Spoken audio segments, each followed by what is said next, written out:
konsentrasi. Alhamdulillah, terima kasih Bapak dan Ibu teman. Jadi untuk speakingnya tidak terlalu bagus. Jadi tepuk tangan saja. Jadi begini, tepuk semangat. Semangat. Semangat.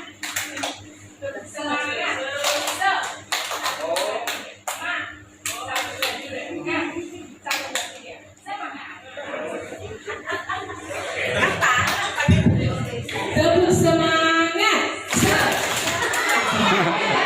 Ulang. Semangat.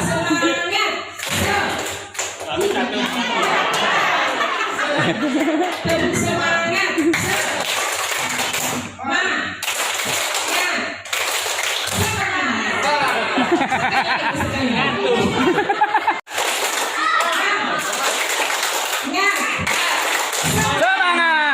Ya. Simpan saja itu post-itnya.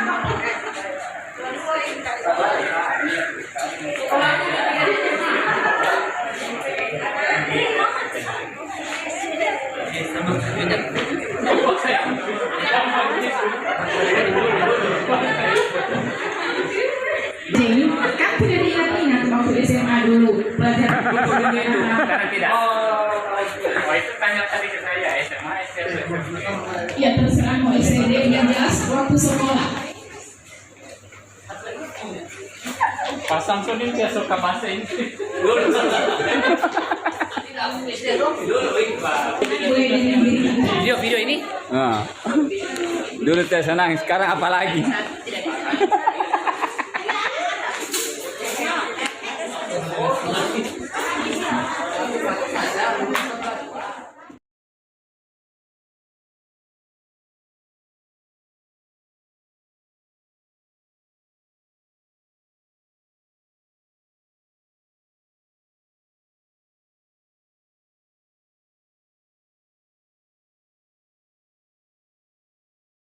Biologi dengan kimia. Kemudian ada ya baik Bapak dan Ibu ya. Saya Bismillahirrahmanirrahim. Baik, saya akan mengomentari pelajaran yang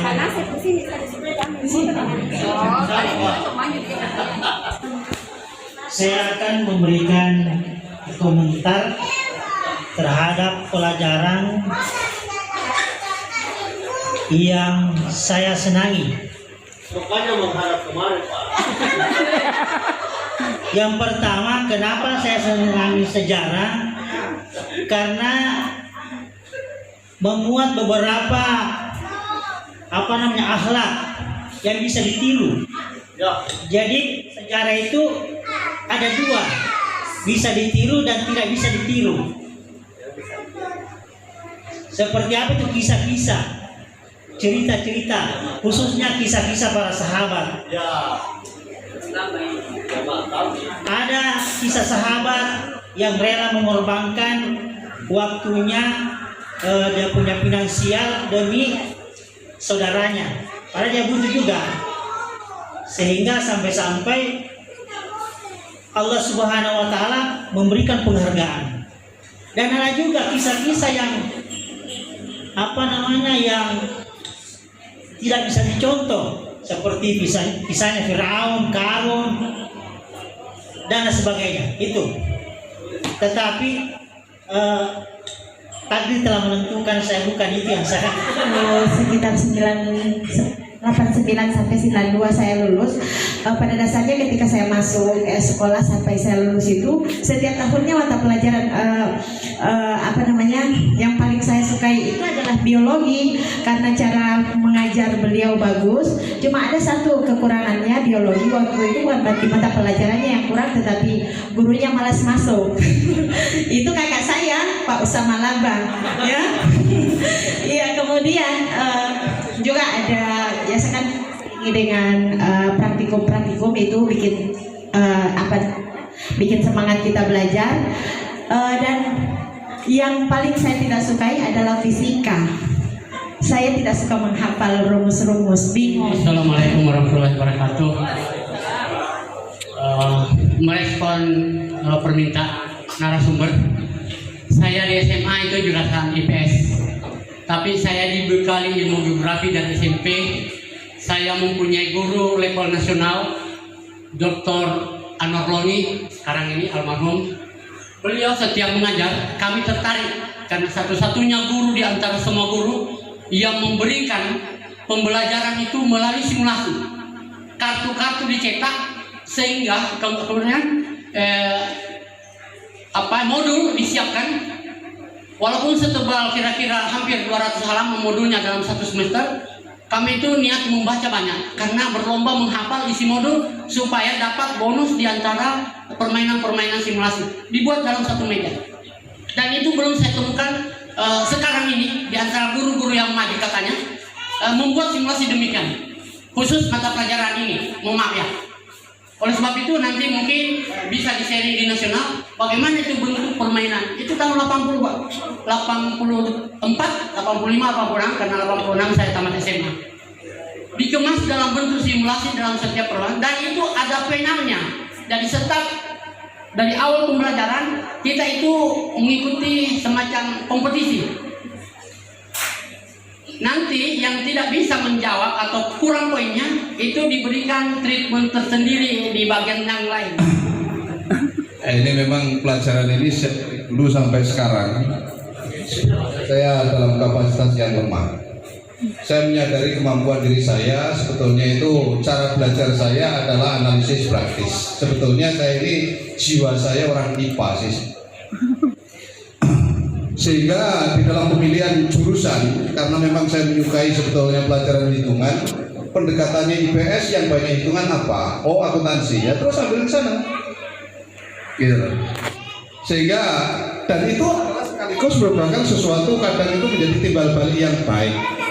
Karena rata-rata orang IPS hanya yang tidak mengerti hitungan, justru saya menyukainya. Dan di sana itu muncul kompetensi pribadi, sehingga menjadi tampil beda gitu saja. Karena untuk pelajaran bahasa Inggris saya tidak menyukai karena dianya penuh dengan hafalan-hafalan. Itu jujur. Dan saya memahami sesuatu itu perlu perenungan cukup lama. Contoh sederhana. Kenapa hitam itu kok black? Tidak bisa dilogika. Harus ditelan baik-baik. Pokoknya hitam black. Udah habis. Jadi tidak ada alasan-alasan itu ya. Saya nggak menyukainya. Jujur saja sampai sekarang maka itu saya itu mengambil istri di jurusan bahasa Inggris karena untuk menutup kekurangan. Betul. Karena pada dasarnya sebetulnya jodoh itu ketemu katanya itu kan saling membutuhkan. Dan saya yang membutuhkan itu jurusan bahasa Inggris itu. Satu. Sehingga saya menyadari karena tanggung jawab pribadi sebagai orang tua jangan sampai anak-anak saya bego bahasa Inggris kayak saya gitu. Itu saja saran. Waktu di SMA untuk pelajaran yang saya tidak sukai, pertama saya mungkin sangat subjektif ke gurunya. Sebenarnya isi materinya untuk SMA itu saya senangi, cuma mungkin dari sikap gurunya ketika di kelas itu jujur saja mungkin Bapak Ibu ada kenal mungkin guru saya di SMA 1 Ibu Nur Aini Tirajo. Ya, mohon maaf di situ dia mengajarnya dia lebih suka ke pria dibanding ke wanita. Wah. Iya, karena memang kami menyebutnya itu waktu itu memang dia sudah agak usia belum mendapatkan jodoh. Jadi ya, jadi ketika kita serius memperhatikan, dia malah merasa kita tidak serius memperhatikan. Jadi hasil akhir nilai kimia itu memang sangat tidak memuaskan. Ya, tapi sekarang waktu saya kuliah itu nilai saya bahasa Inggris 1 dan bahasa Inggris 2 tuh nilainya A. Saya bertanya kepada dosennya, Nyontek. kenapa nilai saya jadi A? Padahal pada ujian saya itu tidak mengisi soal yang diberikan oleh dosen. Akhirnya hasil kerja saya itu tertukar dengan nama yang sama. Itu keberuntungan saya sampai sekarang. Kalau boleh cek, lihat sudah di ijazah, nilai bahasa Inggris 1A, bahasa Inggris 2A. Terima kasih.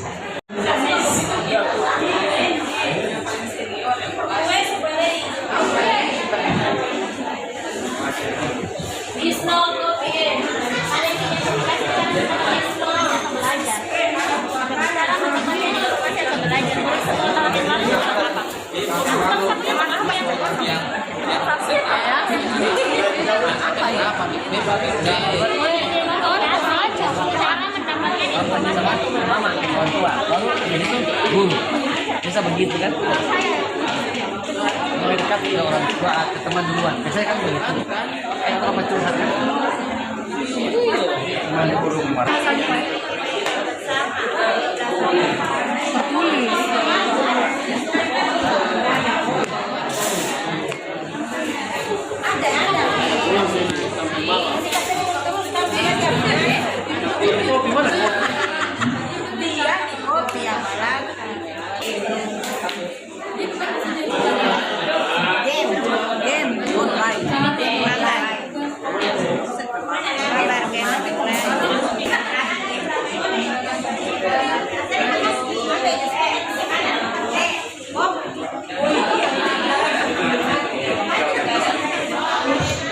Mengeluarkan budget membeli buku karena persediaan buku di sekolah di masa itu sangat terbatas.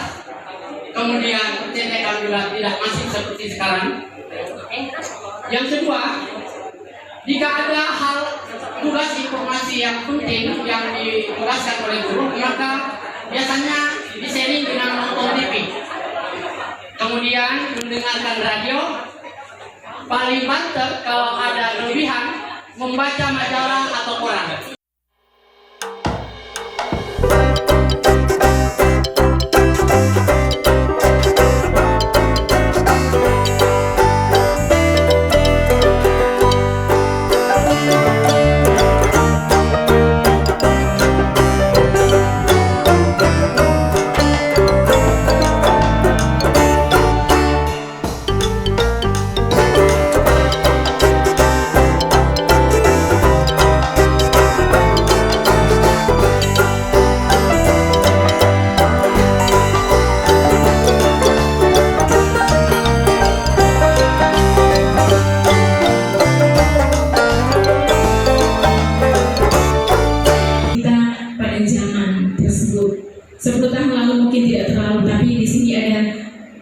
Dua generasi, bagaimana ketika 20 tahun lalu, 30 tahun yang lalu, itu sudah sangat jauh sekali.